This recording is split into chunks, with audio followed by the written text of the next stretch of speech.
by the way? Yes, sir. Thank you, thank you. Alright, we are live. Okay, let me put the thumbnail up, and we are good to go. Bike stalk in Horizon Forbidden West from afar, it just looks like an anatomy part. That's all I'm gonna say. From afar, it looks like an anatomy part. It's Man, sticking up from the ground. The big head. I've been having some weird issues with Horizon. I'm not excited to talk about it, but like I do want to see if anyone else has been feeling or seeing this, because yeah, I don't know. This game has been kind of weird for me. Okay, that explains a lot then. Yeah. Okay, let me go tweet it out real quick. Yeah. All right. Tweet that man. out. We're here. And tonight we are talking about video games. Number. Thanks, man. All right, we're good. We sound beautiful. We sound silky smooth. Yeah. We sound like heaven in a body. Okay. Or something like that. Can't wait to hear about your takes on what you just mentioned. See what it is you encounter. I haven't played. We'll get into it. Yeah, much for of sure. it. We'll get into it. For sure. Video games. Video games allow you to escape reality and not be completely bummed out. Let's get some of these smithing stones. Damas y caballeros, bienvenidos al DualShock Sense podcast. We gotta start dubbing our podcast in Spanish as well. Alright, I'm back. Alright, we're good. I don't understand, Macho. Your accent is too thick. Where's the subtitles? No comprende. No comprende. Alright. So, yeah, let's get started. Guys, welcome back to the 50th episode of the DualShock and Sense podcast. I'm your host, Soul, the connoisseur of anime waifus, joined as always by my two co-hosts. I got Walt here. How you doing, man? What's going on? Today, there's no manga. I'm still a maniac for Elden. I'm the Elden Lord. I might be the Elden Commander. I command the Neil, probably. We're going to talk about these crazy reels. I cannot rap. I cannot rhyme. How's it going, y'all? I don't know what was happening there, man. Oh, we got Macho here as well. How you doing, man? What's going on, everybody? It's not the King of Kingdom Hearts and Final Fantasy Fanatic today. Oh no. Today, it is the birthday boy. I turn a firm and crisp 28 years old today. Happy birthday, man. Crusty 28. Thank you. Thank you. birthday. Thank you. Yeah, it's 2 years close to 30, and that's where it all goes downhill. But Man. I'm celebrating by gonna go see Batman today and having the 50th podcast episode. I'm excited, man. It's gonna be a good podcast. Hell yeah. Guys, I want to remind you guys to go ahead and like the podcast, share it out. That would help us out a bunch. You can find all of these wonderful gentlemen in the description below, where we have all of our Twitter handles and whatnot. So go ahead and give us a follow as well to keep up to date with, our thoughts on games and real time and things like that. But yeah, without further ado, we are going to start things off by talking about the games that we have been playing these actually past 2 weeks. So whoever wants to jump in first, go ahead and take it away. This man has smoke, so let's let this man go first. Huh? Macho, go ahead. Go ahead. I gotta really recall what's been going on the past 2 weeks, man, because the Uncharted movie, all this stuff. But I think just the main highlight is Horizon Forbidden West. But I think before I even wanted to dive into all of that, I have a little bit more smoke for you guys on Horizon Forbidden West and calling out the whole flying. You know, how I said before, like her jumping backwards was flying. You guys are making fun of me for all that stuff. know it's old news, but the thing is, man, like, what made this really prominent was the fact of the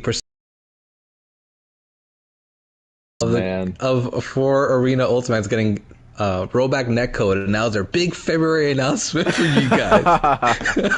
Oh man. So, and we got like how many more months left? I think the next one's like in April, so you got another 2 months until hopefully a Persona 6 announcement. But I wouldn't bet my cards on it right now, because I remember very, very vividly that when we were talking about Persona and a Persona 6 announcement per se, y'all were going in about a freaking color.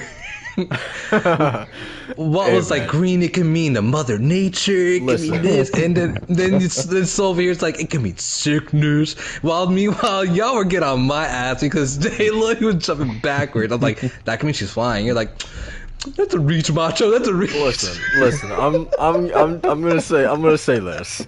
All right, I'm gonna say this. Obviously, the Persona colors mean something. All right, unlike a character jumping backwards in a goddamn CGI trailer. And one this is the other thing I'm gonna say really quick is that listen, I wouldn't be taking victory laps so early. Okay, we still got 2 months. We got 2 months. All right, so just hold your horses. All right, so. Like 5 more announcements. And that's all I'm gonna say on the matter. Oh man, okay, all right, man. If that color is if that trailer is in splash green in the beginning of Persona 6, I'm gonna. Hey, I'm not the one. I'm not the one who said it was gonna be green for sure. I think I said it was gonna be white. I don't know, man. There's a lot of people looking into that main character art where they have all the main character persona, and then there's like a bucket of green paint right next to Persona 5. So I don't know. I don't know, man. Wow. But no, that's all I wanted to bring up right now. I mean, I'll talk about Horizon Forbidden West, but I'll let Walt and you, so if you've been playing it, I'll take it away first, since that's kind of like the biggest hot topic of the week. You know, it's a lot of people keep saying that you know, the conversation about Horizon has died now that Elden Ring's out. So. Which is well, to be honest, it has for me. So, man, really? Yeah. That's I don't know. That's a little Twitter bias right there. I don't know. I haven't seen a lot of Horizon, but we'll see. What's going on, Flame? Good to see you in the chat. Yes, therefore, our Twitters are completely biased. Of course they will. Sometimes someone around here said they muted certain words. Of course it's going to be biased. No, I didn't actually mute Elden Ring, but no, it was getting to that point where people were like, "This is the best thing since sex." I'm like, "What the relax, bro." Relax. I got like at least 10 hours into it. I'm just like, okay. I figure we can probably save Elden Ring for a topic within itself. Okay. Yeah. So, Walt, have you been playing anything else besides that? Aside from Elden Ring, what else did I play this week? It's okay if you haven't. No, I have. It's mainly on my Switch I've been playing. Triangle strategy? Triangle strategy, I played a little bit of the demo before it came out yesterday. I'm not gonna buy it yet because I know myself and I want to be able to buy it and start playing it and only play that game. But because of Elden Ring, because of Horizon, I don't want to have too many massive games in front of me. But mainly, yeah, I've been playing more Pokemon, of course, more Pokemon Arceus. Have you finished the game yet? Are you close to finishing at least? I'm like close, but I get lost in the world, just filling up the Pokedex and just maybe shiny hunting here and there. Yeah, watching the grass sway and all that. Yeah. Yes, sir, man. That grass, that's some breath of fresh air. Am I right? No, man. Main thing, not about a video game, but something I did this week that I hadn't done before. I watched Interstellar for the first time ever. I actually watched that recently too. Well, really? Recently as in maybe a year ago. Gotcha. Yeah, that is recent. I mean, it's a relatively old movie, but yeah, man. I was very much in the mood for sci-fi. That was when Horizon came out, and like some things happened there. I was like, oh man, I need to watch something sci-fi, and I watched Interstellar, and I really enjoyed it. But aside from that, man, I haven't really played much else. Mostly Elden Ring and just a little bit of Pokemon. I mean, every night before bed, I just chill with Pokemon. Okay. Um, yeah, and uh, I guess something I got new this week is I got two or three steelbooks. I got my Elden Ring steelbook that I got this Monday. I got it shipped to my house, and that's a beauty in and of itself. Isn't that Uh, nice, man? oh man, it goes hard. It is a beautiful steelbook. And I also got Resident Evil 8 steelbook on its own. Oh, It's a, nice. it's a very nice steelbook as well. And I also got the Doom Eternal. The art on that steelbook is insane. That game is insane. But yeah, man, not much else. I'll talk more about it when we get into Elden Ring later. But I want to hear more about y'all because you've been playing something that I caught me by surprise. I didn't think you'd be so hooked on it. Same here. Uh, yeah, guys. I think you guys gotta take me to prison or something. I think you guys gotta lock me up or something. Uh, I was about to when I saw you. I saw the first hour count. And I was like, wow.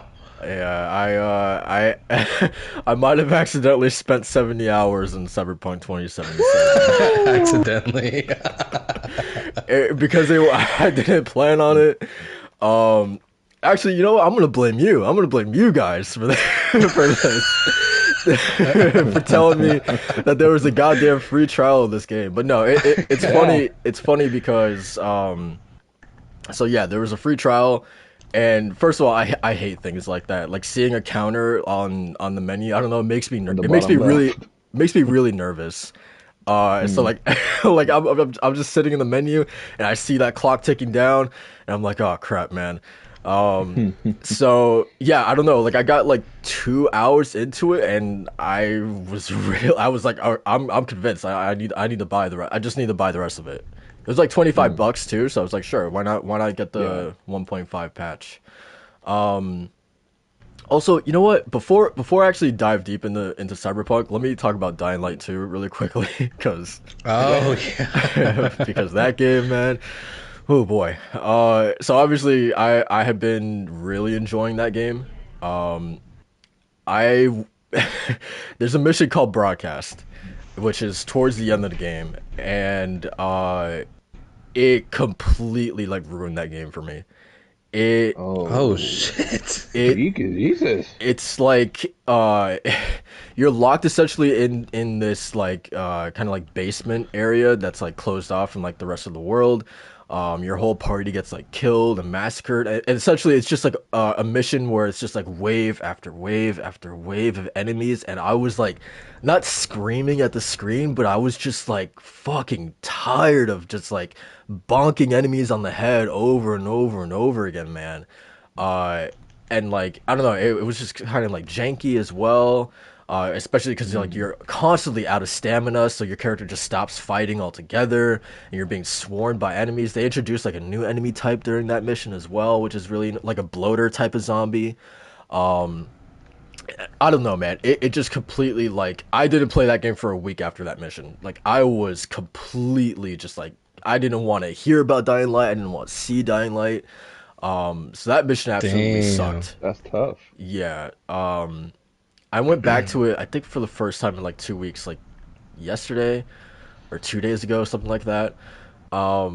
So yeah, which is crazy because I'm literally have like 3 or 4 missions left until the end. Like I'm right at the end of this goddamn game. But yeah, that broadcast mission was just like it completely just like grinded that game to a halt for me. But yeah, Damn, that sucks. yeah, Yeah. that's Dying Light 2. Horizon, I really don't have much to say on it. I have like 10 hours into it. I just like got to the Forbidden West, which is I'm really excited to get into it. Here's the thing. I haven't played Horizon in 2 weeks either because of, you know, a certain game that we're going to talk about. But the thing yesterday was like the first time I played it in 2 weeks, and as soon as I opened that map, I was like, oh shit, because I've literally played three major open world games back to back to back, right? So even, and it's not Horizon's fault, man. It's just how the cards kind of just like landed or whatever. But yeah, I looked at that map and I was like, oh shit. But the thing that I did was I immediately turned off the compass. I turned off the compass and I'm just literally exploring the world at my own leisure. I'm not looking at the map. I'm not putting any waypoints or anything like that. I'm just really letting my curiosity take me wherever the hell it takes me, and I'm finding that a lot, better than looking at a map and being The checkpoint. overwhelmed. Right, being overwhelmed by that kind of stuff.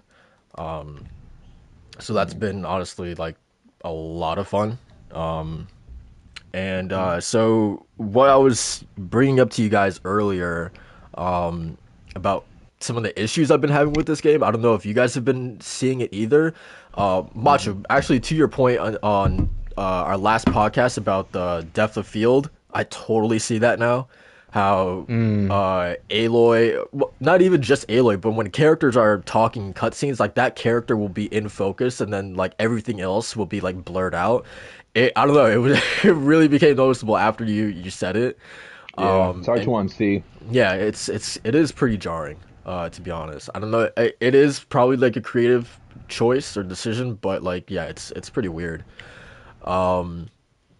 But my major issue, I can't figure out why it's happening, or again if it's like a creative choice that they made, or if it's just the areas that I'm in specifically that it's doing this. Have you guys been noticing that this game is just like really foggy in some areas? Foggy in what sense? Or like just misty, like there's been some areas, like specifically I went to the first tall neck yesterday, and I couldn't see shit, man, because like this game was just like, it was, everything was just so foggy and misty. like I Oh Like no, I literally, haven't like had a anything mist. like that. I know I had more like ambience fog to like set like tone and mood, but nothing really like that. I turned off my HDR thinking that might have been and also I thought it was like my brightness, that maybe my brightness was just like really like way up. That wasn't the case. I turned off my HDR yesterday, and I think that Mm. might have been the issue. But like, yeah, like even going against the first Slither Fang in that like tutorial area, like I could barely see that Slither Fang because like it was just like covered in like this mist or like fog or something. Oh, that Interesting. has to be a bug or something. You probably got to report Yeah. that. Yeah, I don't know. It was really weird. Like I like I couldn't, literally when I was fighting that Slither Fang, I was just like shooting, like I don't know, just like to the wind. Like I couldn't see shit, dude. It Like, look was at the lights. Look at the lights. yeah. And speaking of lights, man, Mm. when I was on that the first tall neck with like you have to move like the satellite dish or whatever, Yeah. when you power that thing on, like like the light of the satellite dish comes on, it was like blinding, man. Like I couldn't see anything as well. So like, yeah, I don't know if it's just like lights and like the fog is just like really really strong. Yeah, I don't know. It was weird, but That's If yeah, yeah, anything, that's some visual bugs for sure. Then, because I haven't run into really into anything like that. yeah, yeah. me neither. I was about to say that I always go to settings and I always just turn off every annoying like visual aspect, like the Yeah, occlusion, like motion blur, everything, chromatic Yeah, aberration too. chromatic If you turn that aberration. yeah. off, Yeah. I turned all that off too. Okay, interesting. That's Yeah, weird. yeah. it is weird. Um, do you have anything to say about Horizon? Yeah, I mean, I completed the game. I beat it. I saw end credits. It Nice. totaled out at 55, 56 hours to beat the story. And I was just gonna say, like, I think I texted or messaged Walt right afterwards because we're Hmm. talking here and there, like as I was progressing through the story, Yeah. without any spoilers, of course. And I honestly just think about it even more now. I think this is my favorite PlayStation exclusive game since The Last of Us. Damn. And Huge. yeah, for me especially because I love Joel and Ellie's journey so much. I really love The Last of Us.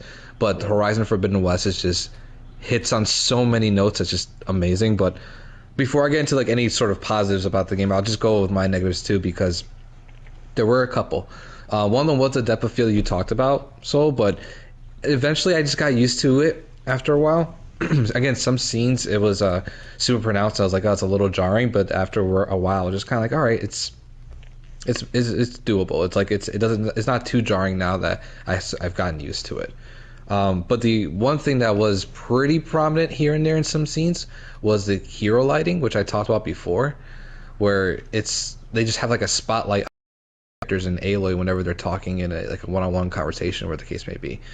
And some scenes it actually like it does it very well, where like it like your characters are highlighted and they look great and the graphics are awesome.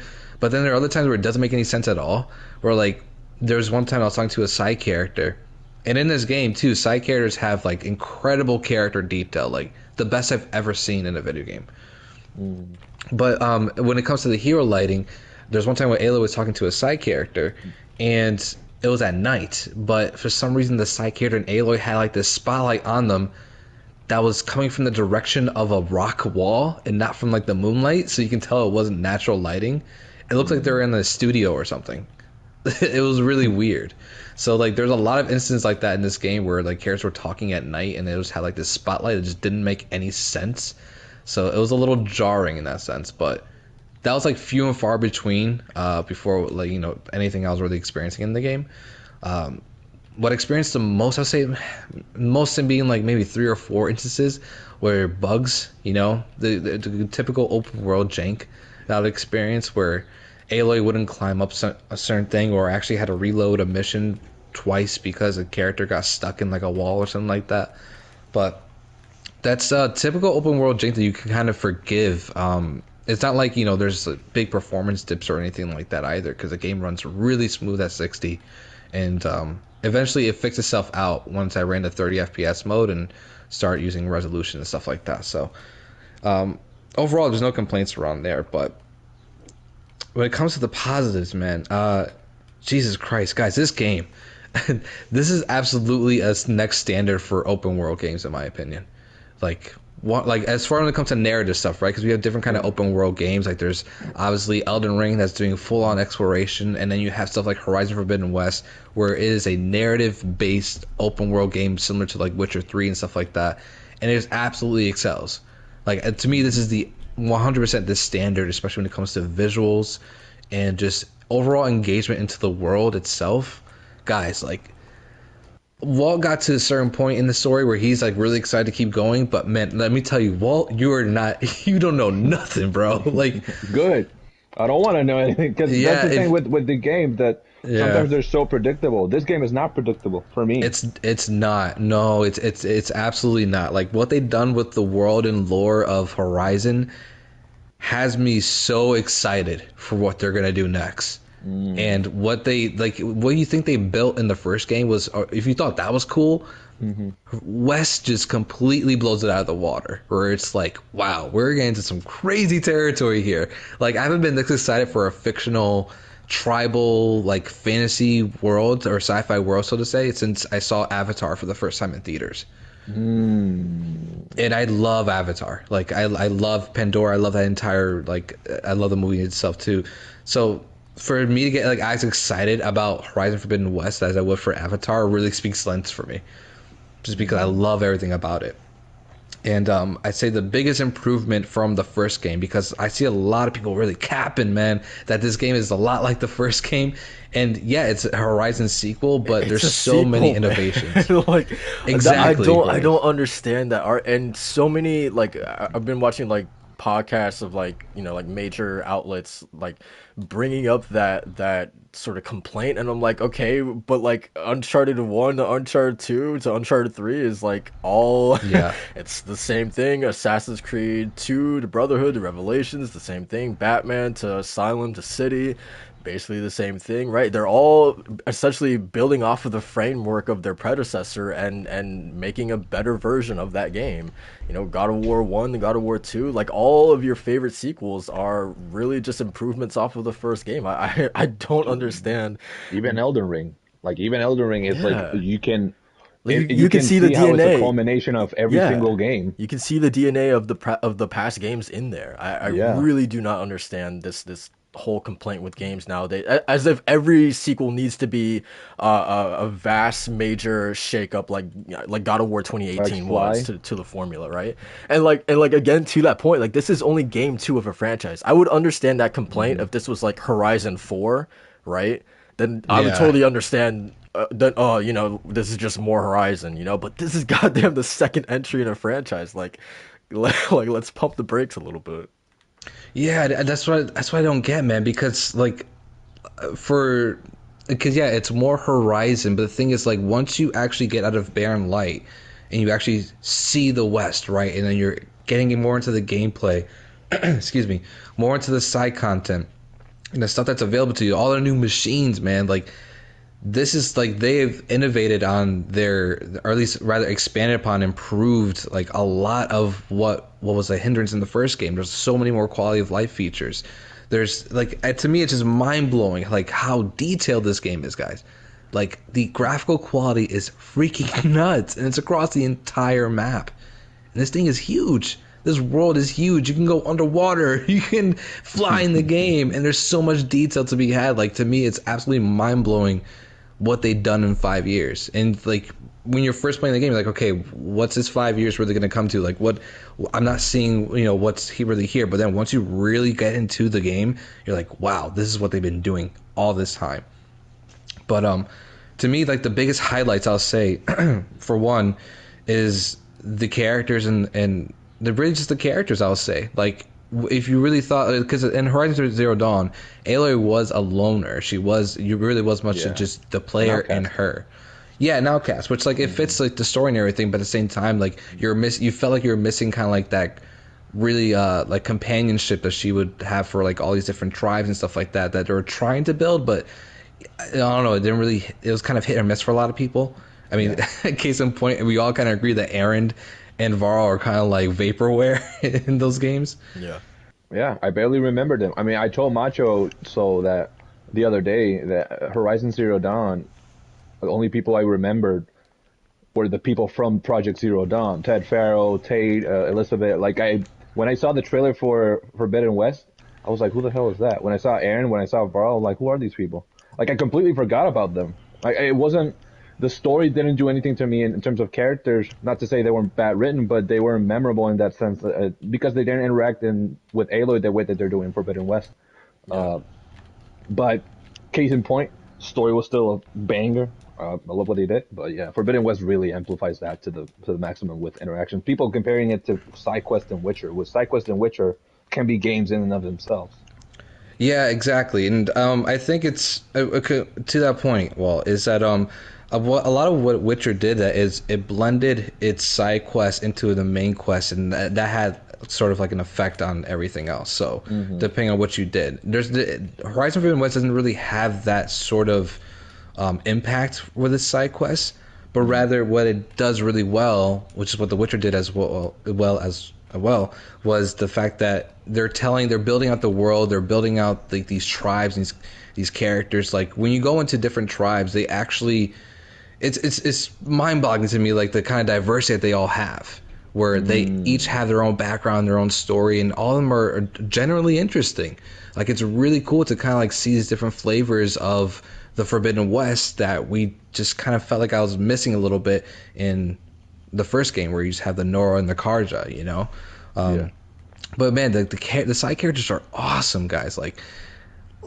On top of like performance and graphical standpoint, that the fact that like the way these characters speak to each other, like it feels like a real conversation. Their speech cadence, right? The way they actually emote, the way their faces move. They're models. It's like, so believable that the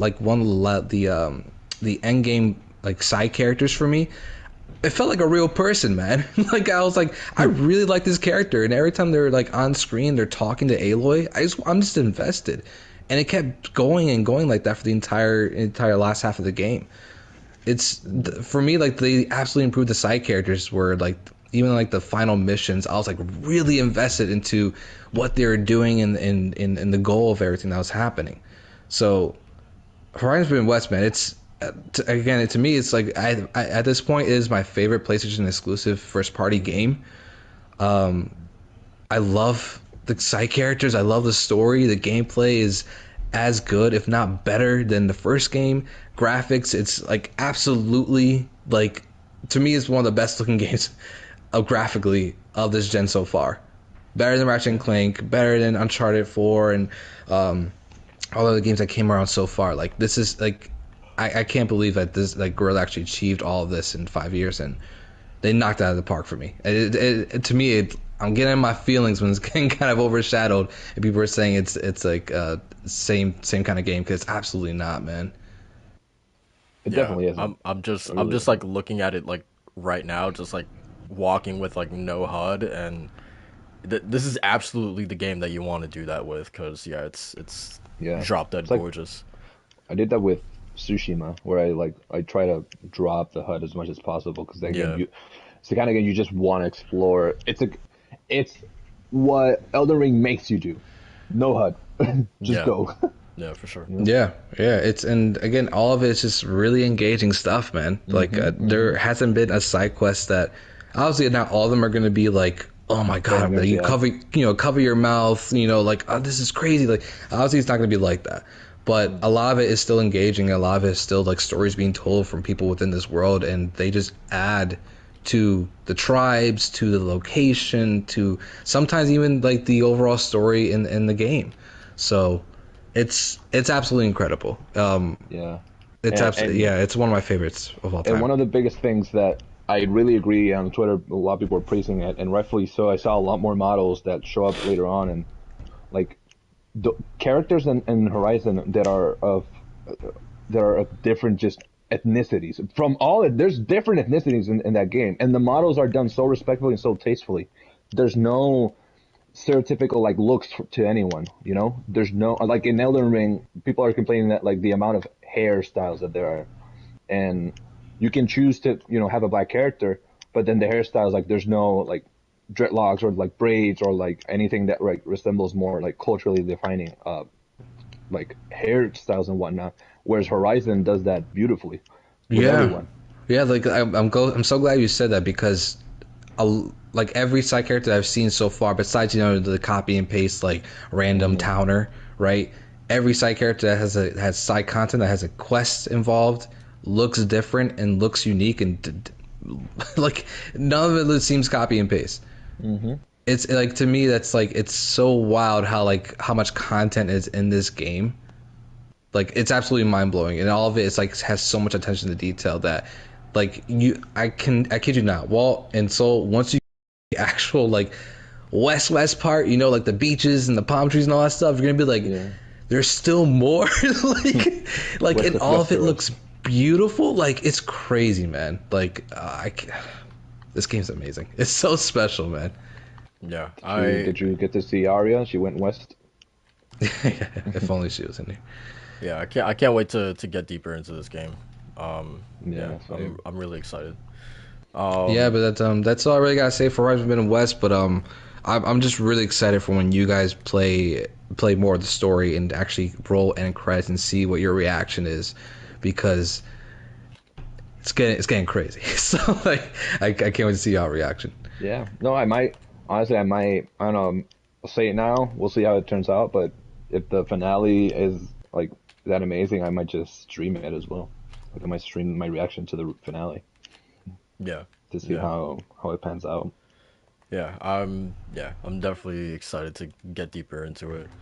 Um, yeah, I forgot, man. Like I haven't played it in a while, but like, okay, see, this is what I'm talking about. Like, if you guys could look on screen right now, like this light was like blinding me earlier. I don't know. It's probably not a big deal, but like I'm like, God, like why is it why is it like so? I don't know, man. Let Uh, me see. Let me see. Oh, I do see what you're talking about. What the hell? yeah, Is Okay. that just the lens flare? No, actually, you know what? I ran into that too, actually. Now I know what you're talking about. I did run into that, but that was the only area where I actually saw that. yeah. It happened to me a lot, like in the tutorial area and just like the area before you actually break into the Forbidden West. We'll see how the rest of the game goes, but yeah, it's just been really annoying. Um, Yeah, I mean that's the one thing about Horizon Forbidden West is that it does have some of its open world jank, but of course there are the bugs and glitches, and I've ran to a couple. I mentioned before I ran to a couple and a few of them, but nothing too much to really impact my gameplay. But they're definitely there. But yeah, nothing too crazy. My game hasn't crashed or anything like that. yeah, for sure. Um, yeah, so yeah, I'm excited to get into it. Um, honestly, aside from that, I'm having a blast. Hmm. But yeah, so the game that obviously alluded to it earlier, the game that has kind of been taking up the lion's share for me, honestly, has taken my attention away from Horizon entirely, has been Cyberpunk 2077. I spent 70 hours with the game. I'm on the last mission. I am trying to do as many side quests as possible before I actually finish the game, because it does that thing that I hate in in open world games where or RPGs in general, where it's like you beat the game and then it's like, oh, congratulations! Now we're sending you back to a point just before the final mission, so you can go up and clean, side quests and stuff like that. So yeah, it does that. So I'm trying to finish the major side quests before I actually finish the game. I got a lot of gripes with it. Uh, where do I begin? For instance, I think both Macho and Wall, you guys have seen the UI. I hate the Yeah. UI. It's it's like really just like the color scheme in general. Like I sure it looks cool, but like it's just I don't know. Like constantly having to look at like bright neon blue and red, like I don't know, it just kind of like sucks on the eyes. Like I just hate looking at it sometimes. I don't know how you guys feel about it. Yeah. When I first played the hour, yeah, I wasn't crazy about it, but I was talking to Walt about that too when we were having our Elden Ring stream, and it's just mostly like an aesthetic thing for me. I'm not too big into cyberpunk, so once I saw it, I was like, it's cool and it's like sharp and like it looks nice, but like, yeah, nothing really crazy about it. Yeah. It's not really. It's not what stands out to me. It's not the biggest deal in the world, but honestly, to me, it's just the knowing the why, like it is the way it is, like the aesthetic and like just the way it all feels. Yeah. I get it. It's still, I don't know. Sometimes it's a hit or miss because with that, it's like very flash, very neon, and very like sharp colors, and it's very in your face. Ugh, cyberpunk, but it Yeah. gets the job done, I guess. It's not Yeah. there. It's not cluttered, you know. Yeah. Um, yeah, I was listening to our podcast from 2 weeks ago, and Walt, you made a Yeah. point about like the perks and like the skills that you can get, that they Hmm. had removed some that felt kind of like unnecessary or just Yeah, useless, whatever. just borderline useless. Yeah. Right. I feel like they should have removed a bunch more. Uh, Mm. some of the perks that you get in this game are just so like so specific that like Yeah. I yesterday I had like I looked and I had like 8 unspent like skill points because like I don't see the need in like 70% of these skills. Like one of them was like, oh, you can move faster while carrying a body, and I'm like like okay. Like I don't know, it's just things like that I just don't feel the need to like invest in or anything like that, and like a lot of them are like that. There's an Yeah. entire skill tree on melee, and I'm like, I barely use melee at all, so like why would I invest in that? um I don't know, it's very like specific or situational, and just situations I don't ever really find myself in. um Hmm. It's kind of reminds me a little bit of Horizon Forbidden West in that sense because obviously you have all the skill tree and stuff like that, and a lot of it is tied to like certain play styles, obviously. But that also what ties into play styles are like the outfits. So like you can kind of like build yourself around that, but you get so many skill points that you can kind of invest in everything and feel alright. But I don't know Yeah. if it was the same for Cyberpunk. Like, is it as lenient with like giving you skill points stuff like that to invest in, or are you just kind of like whatever? um I don't know, I feel like, to be honest, yeah, like I feel like I've been leveling up at a pretty good pace. It's Hmm. nowhere near as slow as say like Dragon Age Inquisition, where like I was like frustrated at how slow I was leveling up in that game. Hmm. But like in this game, like no, I've already maxed out. Like I haven't even finished the main campaign, and I've already maxed out street cred, for instance, and that's like level 50. I'm like a Oh level wow. in general. I'm like a level 32. But yeah, like I think the pace in which you in which you actually level up. Rebellion says fuck Inquisition's level up. I agree 1000%. But yeah, the pace that you level up in this game, I think, is pretty fair and it's pretty quick. Okay, that's So good then. That's good. yeah, yeah. Um, Slower than my life force draining away. Yeah, for sure. One of the reasons why I stopped playing that game. Um, yeah. So jumping to Cyberpunk, man, this game is it's incredible, man. It is incredible. Yeah. I I don't even really know where to begin. I think this the side quests first and foremost is the kind of like the cyberpunk storytelling that really emphasizes sort of like the horrors of that era, right? Because like when you think about the future, you think about kind of like possibility and how technology could like perhaps like improve like our like our lives and things like that, but like I really like that it tackles like no like the horrifying aspects of technology. I think about like the Dream On side quest where this couple of a woman and a man who are politicians are literally getting their memories and their personalities rewritten and getting new memories implanted into them without them even knowing it, right? Things like that. This Wow. this guy who is being sort of like what's the word I'm looking for? Exploited by a major media studio, who is literally about to wants to the studio essentially wants to sell his death into like a virtual reality thing so people can experience the The sensation of thrill of death. dying. Yeah, of Hmm. dying. So this company is obviously going to profit off of that by selling these sort of like virtual reality headsets with his death in it, like Hmm. implemented into it. But this guy is actually going to die for it. Right? So it's like Hmm. this game very much tackles, corporations still being corporations and willing to profit off of anything, but within the sort of cyberpunk universe, right?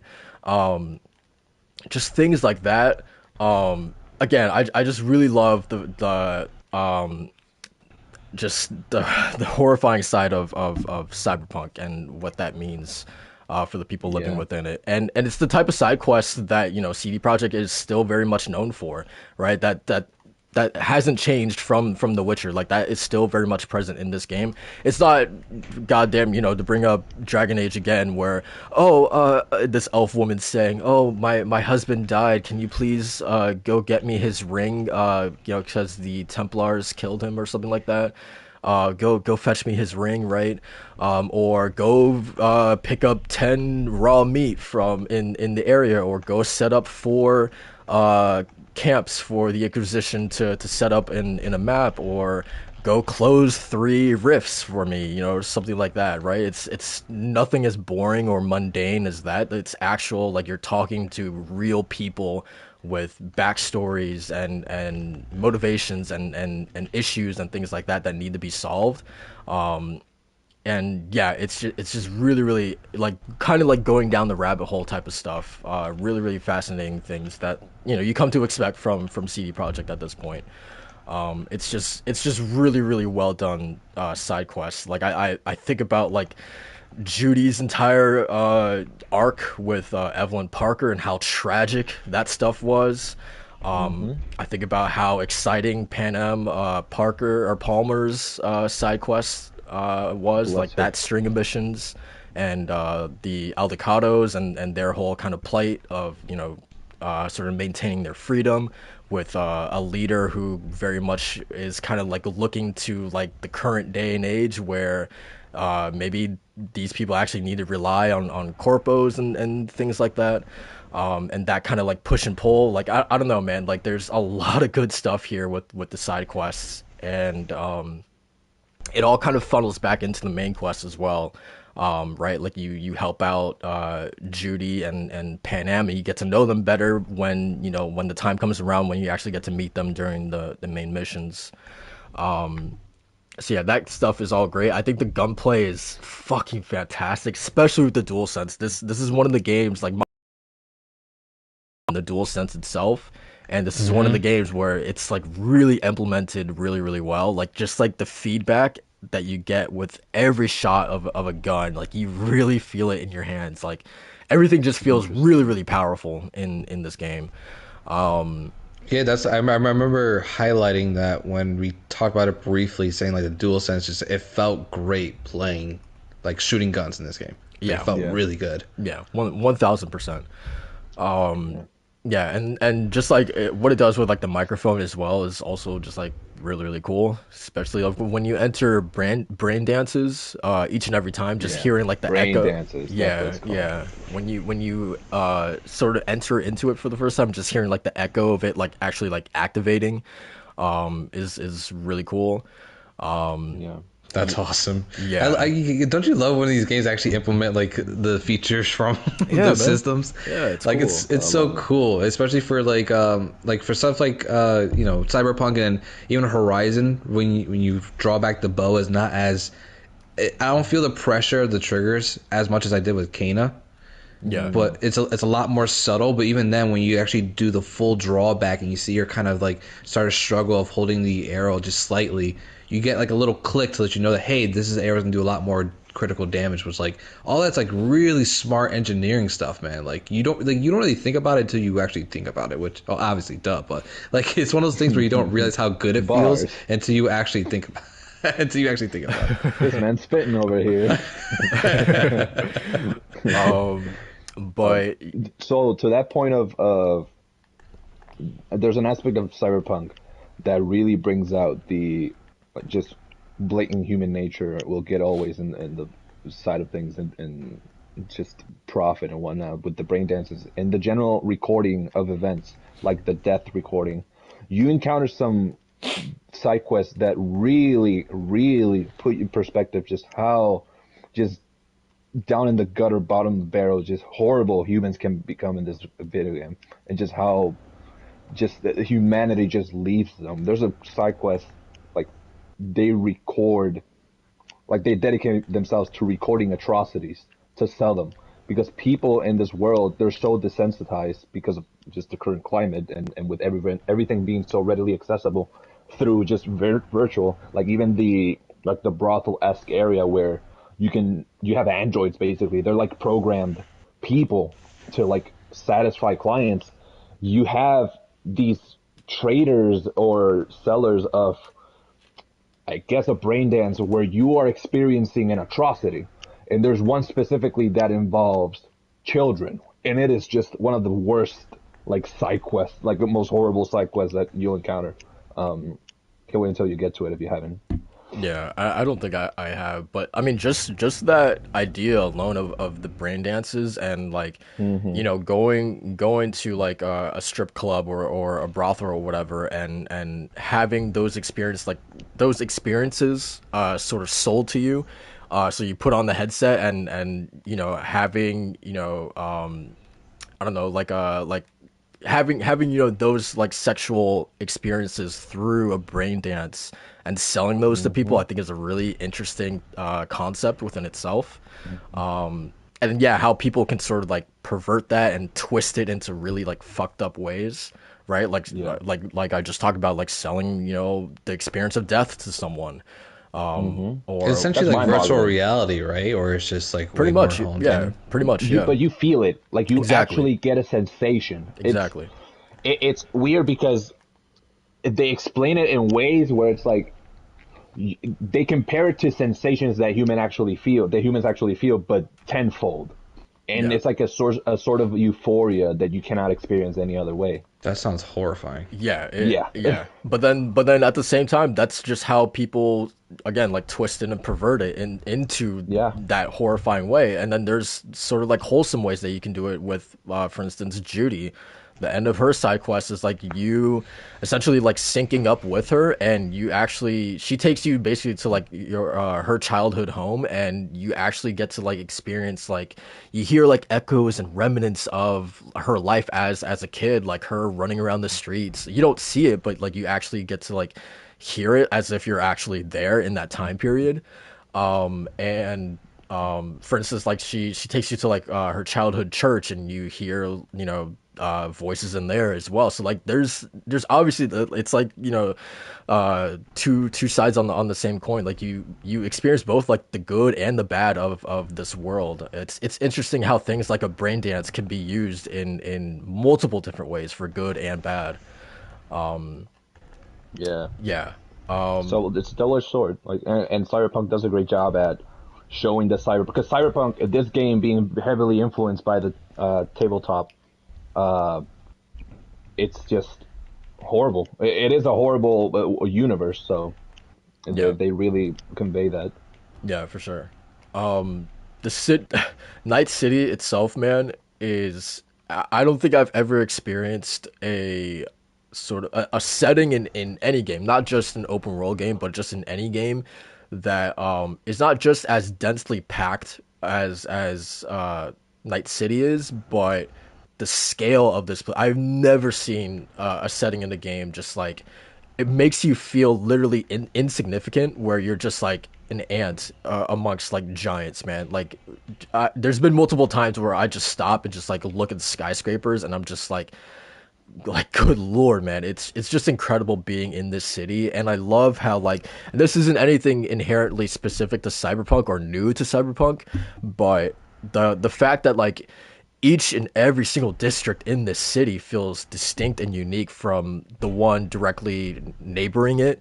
So Japantown is going to feel different to the Red Peaks, for instance, or Rocky Ridge, or the Badlands, or Little China, for instance, or Jig Jig Street, right? Like all these places feel really really unique, and I don't know, it's really cool. Or yeah, I really appreciate that. And again, it's not anything like inherently new, right? Like Macho, for instance, you think about like Rome for Assassin's Creed Brotherhood. Like obviously, the inner city of Rome is going to feel different from like the outskirts where it's more like country.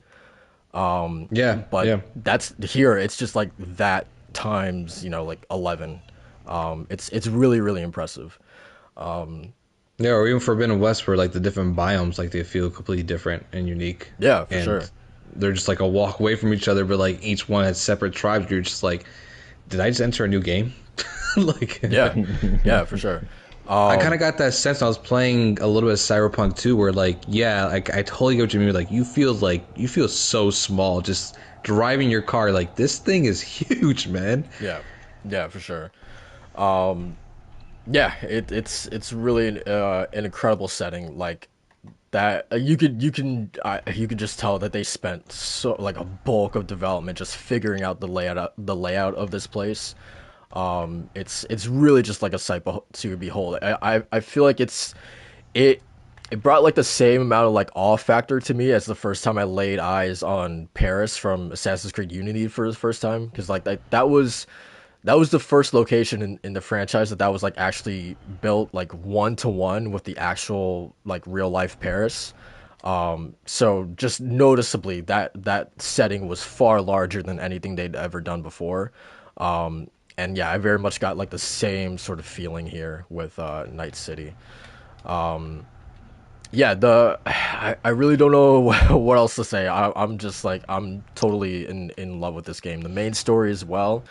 Well, I think you kind of talked about it a little bit earlier about like the whole Johnny Silverhand angle of it, and Yeah. just again going back to the horrors of Cyberpunk, of this whole thing of like not being able, like the merging of like personalities, and yeah, just the Right. merging of personalities and getting to a point where you can't even discern yourself from your other personality is something that's really Right. really terrifying.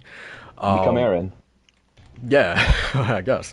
But yeah, that game really tackles that, and it's really really scary. But yeah, man, it's incredible. I really like Keanu in this game. Like he was kind of like he's kind of a dick, but you warm up to him as the game progresses.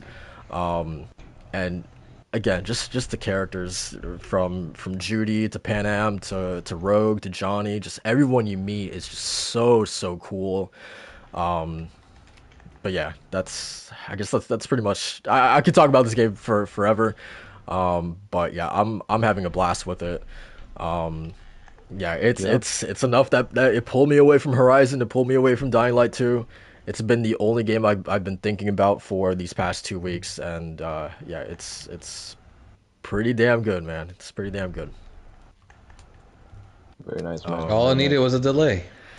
yeah, man, Yeah. that's all I needed, man. That's really all Kind that. kind of like Eh, kind of like eh, another game that we're going to talk about, but that's besides the point. Oh man. Um, Jeez. yeah, but I guess the last thing I'll say is that like I'm kind of like I don't know if I'm disappointed, but like I wish, and I guess that this goes to show like how much I actually enjoy it. Is that like I'm kind of disappointed by how short the game is. It's only like 30 hours, but like again, 30 hours is probably like that's probably a perfect length for a lot of people. But for me, I'm like I love this game so much. I wish it was like double that runtime. Yeah, so there's that, and then like the other thing I'm pretty disappointed about is like the lack of like this game touts that it's an RPG, but at the same time it's like not really. Like Oh, well, does it really do that Fallout 4 thing? yeah, it is. I'm glad you brought that up because this game is a lot like Fallout 4, which is kind of a shame because like when you think about like The Witcher 3, like how trailblazing that game was, and now how like a bunch of games kind of like take inspiration from Witcher 3, it kind of feels like the opposite with this game where it's like okay, Cyberpunk is definitely kind of like taking inspiration from a bunch of other games and this time around. But yeah, what I mean by it, quote unquote, being an RPG is like, well, like you were talking about like the life paths and how I think you said you started as a nomad in your first playthrough, right? Yeah. I did start as a nomad, and I noticed because this time around for the trial I started corpo. Very much, it's like a beginning of the game. That's all that it changes, and a few Exactly. dialogue choices across the story. But you don't really have a like if you're a nomad, you don't have a tailored story only for you. Exactly. And the time that you spend as a nomad or as a corpo or as a street kid, there's a montage. That's all it is. Yeah. Yeah. It's a montage. Yep. Yeah, so that's very very well said. Is that it's only really the first hour, if that, for the game that really Hmm. differentiates each three of those backstories, and then a few unique dialogue choices to your backstory throughout. That's peppered along the entire game, but besides that, it really doesn't matter. And I feel like just generally like quests, or I guess side quests, like there's been a bunch of times where I've been like, man, I wish I could have handled this. Like, why can't I handle this mission this way, or why can't my character do this or say this? There's really like no room for like experimentation in terms of like a classic RPG of like, um, okay, what if I actually just kill this character instead of following through on this quest? There's been multiple cases like that. Like I think about the Sinnerman side quest, which I'm not gonna ruin or anything like that, but like there was I really wish I could handle that mission a number of different ways than it ended up actually going. Um, which Mm. yeah, I don't know. Just the RPG factor of this game has been pretty disappointing and lackluster, to be honest. Nowhere near like The Witcher 3, for instance. But then again, man, you just think about like some of the writing, the side quests, like some of these side quests are gonna stick with me forever. Um, they take really big swings, and even though they don't all hit, they're the type of side quests that make me feel like really uncomfortable and like kind of make me like shut the game down and like have to lay in bed and just like detach myself for a little bit because it's just like really just uncomfortable, like spine chilling kind of stuff, man. But things that like Fallout definitely did not have, or definitely Dying Light 2 did not have anything like that, or Dragon Age Inquisition, or yeah, it's really good stuff across the board. Despite my little gripes and whatnot, but yeah, I'm shocked that I just randomly decided to spend 70 hours in this game. But yeah, Yeah, that's I'm that's shocked. Yeah. Yeah, I'm sure, same like here. legit. Same here. Especially after all of our hype for Horizon, and then this game just drew you away. I was like, wow, he must really like it. Yeah, yeah, it's dope, man. It's really dope. I mean, you guys know me. Good if if a game has like good writing or good characters or good story, then that's more often than not where I'm gonna go to. Um, but yeah, man, that's my time with Cyberpunk. I'm excited to finish it. Probably this week. So yeah, that's Cyberpunk. So let's move on to the podcast proper and start talking about these topics. Which should we talk about first? You guys want to get like some of the smaller things out of the way before we dive into Elden Ring, or Sure, vice versa? It's up to you as guys. you wish. Whatever the flows best. We Yeah, I'm good with can that. we can start with little and big. Okay, so I really want to talk about Babylon's Falls. Let's- a game uh, that literally just like came out of Uh-huh. nowhere. I didn't know this game was coming out anytime soon, and like March rolled around, and it was like, oh, this game is out now. So yeah, Babylon It's Falls, horrible. the latest from Platinum Games, released to just a absolute staggering peak concurrent player count of 650 people. I mean, just an astounding number. I cannot believe it. Just incredible numbers. Um, so yeah, this game released. I haven't even checked the Metacritic or any of the review scores, but I think general consensus is that this game is absolute toilet water. Um, Has a so 40 on Metacritic. sheesh, man. ah, golly. I guess like the conversation that I wanted to have with you guys, because obviously none of us played this game. Why would we? I would pray for you if you did. Um, and I I'm not. downloaded the demo because I was gonna check it out, and then I saw I'm so sorry, gameplay man. and I deleted it. Oh yeah. I'm sorry you had to go through that, man. We're Okay. here for you. So like Thank you. the where I wanted to go with this conversation is like, are you guys like, this is a Square Enix published game, right? Yes. Okay. Are you guys worried about Square? Because I'm worried about. I feel like I am. I feel like they've had a lot of more misses than hits recently. Like obviously, Final Fantasy VII remake is incredible and that did really well for them. But like I think about like Guardians and Avengers, this game. I think about they aren't happy with how the Tomb Raider games turned out. Hitman, them releasing that to or giving IO their independence. Deus Ex, et cetera, et cetera. Like I don't know, man. I feel like there's just been a lot more misses than hits for them, and I'm honestly kind of concerned about like where they're putting their investments and their eggs into. Just feels like I don't know, man. I'm concerned. I Well, want to hear do you Macho want to go? first Do you want me to go because first or yeah, what?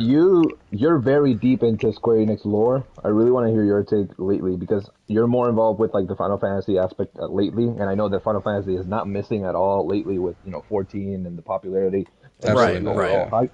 But I want to hear about like why is it that they feel like they're going back, like they take one step forward and did like two And back and sometimes. that's not even bringing up like Forspoken. Like I think Forspoken looks. I don't think like it could be great, but like I don't think that game is Right. gonna sell like the copies that it needs Oh. to in order for them to be happy, for Square Yeah, Enix specifically to be happy, right? there was that letter with the NFT situation where they were like interested. Like, there's a lot of things that just they're not right. They don't feel like what's been going on.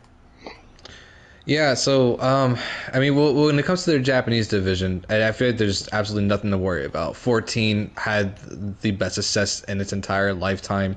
It's actually the most selling Final Fantasy for an MMORPG. So obviously, the Final Fantasy, even the JRPG stuff, there's nothing to worry about. Live Alive's come out in July. Everybody's hyped for that. Triangle Strategy just came out, and it came to really great reviews. There's a lot of great perception around that too. The hype is real for anything Final Fantasy, basically what they're doing Japanese division. What you guys are mostly talking about is their horrible Western division decision making and expectations. Right. Partnering with Platinum Games is not a bad idea, but you gotta put some love into it. You gotta put a little bit of TLC into your stuff, man. because especially with Platinum Games, they will announce something and then it will turn into vaporware within 6 months. When this game was like maybe announced like maybe what 2 years ago, Babylon's Fall, and Yeah. then it just stealth dropped. I guess we can say, right? Yep. People didn't even know it was coming out until the week it was coming out, Yep. That's and always a bad it came sign. up to 100%, and it came out to just horrible reviews. Yeah. And I don't know. I really think it has to do with their Western division and their decision making, because they even released a report saying that Guardians of the Galaxy didn't sell to expectations. Well, whose fault is that? You know, Right. it all comes down to basically them just promoting their games and really going full on marketing, just really putting it anywhere and everywhere. And I really feel like it falls on them to do that. They have the responsibility to do that. They are the publisher. They need to put eyes on this game, and if it doesn't sell the way it's selling, then that's your fault. That's like people did what they could to say that this game's it's Guardians of the Galaxy. I mean, this game is amazing, you know. And it was to me, I think it was really like basically oral speak on that game doing as well as it did, you know, selling as much as it did, not because of Square Enix.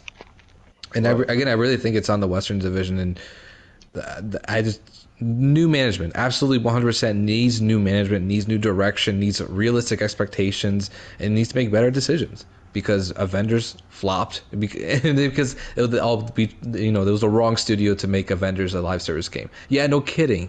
You chose a single player studio, Yeah. a studio known for making single player adventures. I think now- honestly, they hit the nail on the head when it comes to the Deus Ex making Guardians of the Galaxy, because no one saw that coming. Yeah. But now, like to that point, Crystal Dynamics is now like a basically a support team on Perfect Dark.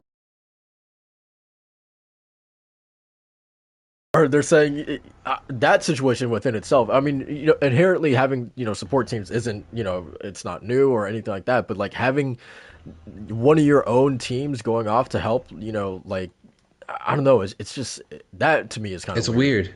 Yeah. It's weird, yeah. I really don't understand why they can't get their head on straight for like a lot of their Western publishing studios, or just their Western publishing in general. It's just, it feels so left field and out of place when they don't have structure and these customer and developer relations, just making business sense, right? Right. It's for me, it just doesn't make any sense. I have no idea what's going on. And Babylon's Was Fall is another trash fire to add to their lineup that they had this year compared to, you know, their other division. who was in Japan. charge of Nier? Which division? Um, uh, that was Japanese division. Yeah. Okay, because I was about to say it's such a big leap from like their most recent one being Nier be No, yeah, published. that one was developed by Platinum Games. Well, obviously the lead of it was I forgot his name, Yoko Taro. Yoko Yeah. Taro, yeah. Yeah, he was obviously the lead because he's the entire head of that franchise. But Right. other than that, yeah, But the that was lead, entirely Japanese division. you know, and granted, we know this, we know the situation and the lead and the changes in development. But ask someone like, oh, what was the last thing they made? Like, if you just tell them, oh, Square Enix published this one, you know, Yarnamada, and this is their current one, Babylon's Fall, they're gonna see this discrepancy. Like, what happened between that, you know? Because granted, it's on the publisher, because Platinum rarely like provides something that's just this easily forgettable. Like, look at like Bayonetta, like something as highly anticipated as Bayonetta. You have Nier, like one of the like most like, some may say groundbreaking games ever made, like action like RPGs almost. And then you have also like Astral Chain for Nintendo Switch exclusive, which also did well. Like it's such a weird leap onto this. Like with the mentality, I bet was just live service. This is going to do well because it's a live service. We're going to keep people invested. But it's like you mentioned in the beginning. There's no passion. There's no real like. This feels just empty. It's like an empty game, and even the Yeah. way it's developed looks so archaic, so generic. Yeah, they're really trying to push as much as they can to get into a live service territory, which I understand the need for or the want for that, right? But they're just not going about it the right way, and it's showing. They tried twice and they failed twice, and the only success they actually had was Final Fantasy 14, which failed miserably the first time Yeah, until they that game got is their kind of stuff ass right around. now. Game is kind of bad. No, but like You kind of straight ass up, right now. Well, what are you talking about? like listen, man. All they need to do revive Scalebound. That's it. That's it. Oh man, you're probably right. You're probably right. Hey man, maybe that's why Platinum recently has been, talking a lot about acquisitions and begging to do Scalebound again. Yeah. Man, they're absolutely just they're absolutely selling themselves on the street, man. It's That's sad, really man. funny. It's sad. It's to me it's funny because even in interviews like we want to buy us. Like We're in it's the kind of market. wild, man. I mean, it's that I don't know. Platinum Games definitely needs a little bit more structure. Oh man. But yeah, man, that's like I said, I'm nervous about like um what's his name? Forspoken, man. I don't know, man. Oh yeah, no. I Talk about Forspoken, man. Oh man. yeah, I don't know, man. I honestly forgot that was coming out until you said that, and Yeah, I think that game's gonna get delayed. I don't think it's gonna get delayed. Good. I just think it's gonna get flop, or it's gonna flop, to be honest. Like, Yeah, one or the other. Yeah. I'm glad it didn't come out February because it would have been overshadowed It as was well. supposed to come out in February. No, but like but like it's the kind of game that's so close to like release because like in a few months. I'm glad that it wasn't earlier this year because it would have been overshadowed just like like Babylon. Yeah, that's the other thing too. I have no idea why they would want to release a live service game in the month where one of the most hyped games up is coming out. Another hyped PlayStation exclusive is coming out. The week after, right? The first week of March, we have GT7. yeah. Dude, you have one of the Dying most Light 2. anticipated Nintendo games. You have Kirby coming out. That too. Yeah, I mean, yeah, people are actually really hyped for Kirby too. Yeah, I'm hyped for Kirby. Yeah, man. Come on now. Yes, sir. Right, Slow? We hyped for Yeah. Kirby. Yes, sir. I'll actually play it, but All right, man. All right. Let's calm down. Let's calm down. But yeah, man. There's a lot of good stuff coming out, so I don't understand why that game would come out right now. Yeah, right. People can connect to the game either, so it's just a hot mess. Sheesh. And they had one shader for people of color as well. Jeez, man. Disgusting. Oh god, man. Crazy. I swear. But okay, Feels man. rushed. That's Babylon Falls or Babylon Fall. Babylon fell. Yeah. Babylon fell Honestly. off. Yeah, for sure. 41. So all right. So last little quick topic before we get into Elden Ring. Walt, do you wanna? What's your thoughts on Pokemon Scarlet and Violet? Oh man, listen. Good one. That caught me by surprise. Not gonna lie. When I was watching, Did it really? It really did. Like I didn't expect Gen 9 to be announced. I really didn't. Yeah, me If neither. anything, I expected like the typical Pokemon Go of the wazoo, just more stuff for Pokemon Go. That's they're milking that, and it's Alola region is going to be introduced now. They're keeping strong with that. I mostly expected that update for Arceus. I expected more on their mobile games, like the Pokemon. Yeah, most of the things except Gen 9 I expected because it was like a typical just we're keeping you up to date. This is what's going on.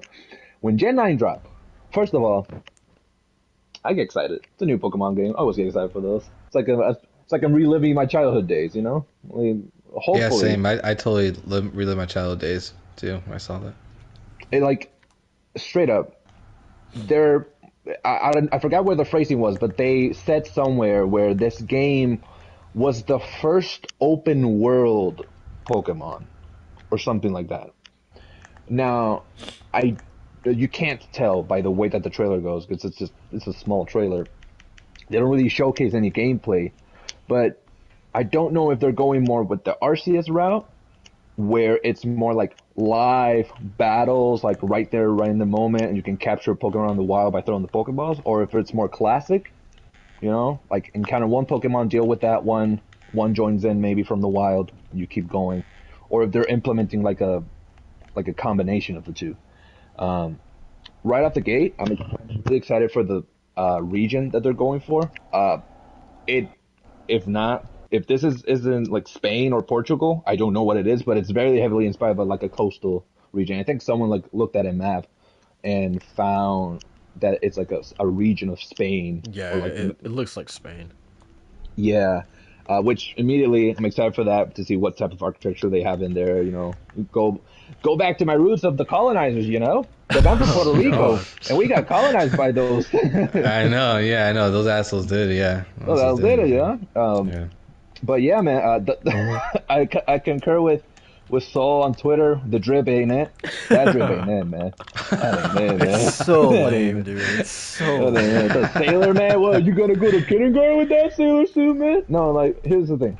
Yeah, you are. You really are. Those short shorts and everything, that little hat you got to protect you from the sun. Make sure you wear Yeah, your man. sunscreen when you're playing that game, all right? Man, put some give me the chanclas, like give me just the normal, give me a normal. Like coming off of Legends Arceus, like how those characters drip? looked. Yeah, it looked cool, man. The Yeah. little flowing scarf. You can Come have on, braids man. and everything, like dude, you can like drip out in Narcissus. But when I saw that, it's like okay, I'll hope I can change my clothing. But the I main saw thing from that, I saw what? this meme that was like I don't know, like a lot of people were complaining about like the kids in this game, and like I saw this meme that was like it was something along the lines of like Pokemon fans when they can't loot the main characters in a Pokemon game. And Oh it's my like God. and it's like some guy like screaming. Oh That's man, low key facts, man. That's low key facts. Yeah, man. yo, Pokemon community with looting is out of just why are they so wild? Yeah, There's too much. but talk to me about the starters. What like who's your favorite and why why is I it can tell you about the starters. I can tell you about the starters. Yeah, why is that one your favorite? I can tell you about Fuecoco. Fuecoco Yes, sounds sir. lit. That's my boy. Oh, yeah, really? no, dude, this Yes, is sir. they are straight up Sora down on Goofy vibes from Kingdom Hearts. Tell me I'm wrong, man. Bro, come This on. man cannot on. like. Tell me I'm it's been- wrong, it's though. been They're 0 even color days. coded. All right, It's so been 0 so days since Macho last compared to Kingdom. yeah, how many days? It's been 0 days since he's compared It's been 0 anything. days. So you tell Kingdom Hearts and Final Fantasy. so you're on. telling me anything that's red, blue, and green is oh, that's a Kingdom Hearts reference.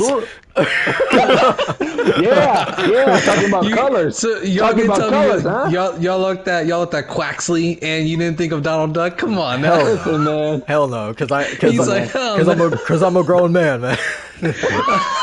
Oh man, that's just a lot coming from you. So it's green. Hey, It probably yo. means he's sick. No, right out the gate, I like the names. That immediately like solidifies it is the Spanish. Tito, that's cute. My favorite one's Coco. It's just he looks so derpy, he looks so adorable, but he Yeah. reminds me of Totodile. And Kinda like- Totodile becomes yeah. a menace. Kinda So I like cannot Goofy, wait to see too. what.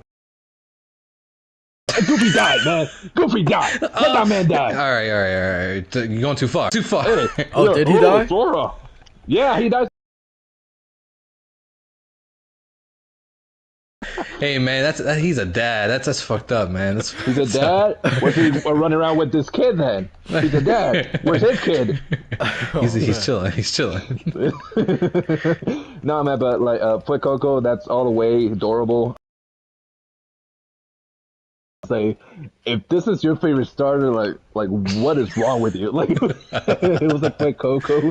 But no, man, Totodile's is derpy, but he becomes a menace. I can't wait to see their evolutions. But yeah, the three starters, I think they're adorable. I hope a lot of Tito doesn't become a bipedal menace. I did see that. Because I don't know what it is like for Sword and Shield. And he just became a gorilla, but like Sabo became a spy, a James Bond character, and Score Bunny became just a soccer player, a football player. Like what? They know their Someone audience. actually posted up like someone posted like please don't let this Pokemon use like the the back of their legs to actually stand up and be like other Pokemon. And then someone's like, well, you forgot about the front legs. And someone has like Sprigatito like using his front buffed ass chest to lift himself up. And then he has a tree going out of his ass.